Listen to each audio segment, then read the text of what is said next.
Yesterday, we heard more reports of looting of humanitarian supplies and warehouses.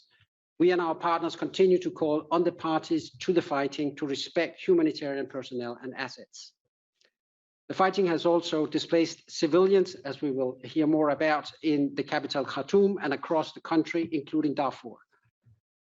In areas where intense fighting has hampered our humanitarian operations, we have been forced to reduce our footprint, but we are committed to continue to deliver for the people of Sudan. The main referral central public health lab, and there is, high risk of biological hazards because in that lab we have polio isolate, we have measles isolates, as well as cholera isolates.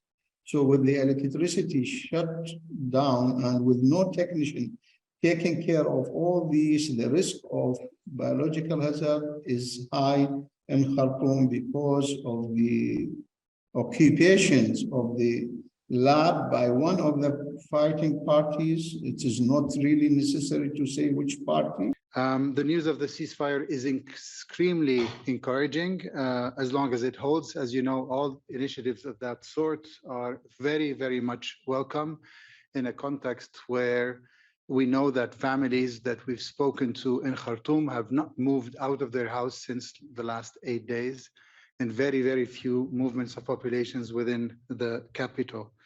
It must be implemented, and it has to have an up and a downwards up the command chain of both military entities for that ceasefire to be respected. We've seen indeed a lot of evacuations of foreigners, and while we can only be satisfied and happy that people find safety, we want to urge the international community not to cease its pressure and continue engaging on Sudan to find a long-lasting solution. It is not up to the ICRC nor the Red Cross and Red Crescent movement to ask for a cessation of hostilities as it speaks, but what we need indeed is to create a humanitarian space for our teams, and most importantly, the Sudanese Red Crescent volunteers who are taking a lot of risks on the ground to be acting in due safety.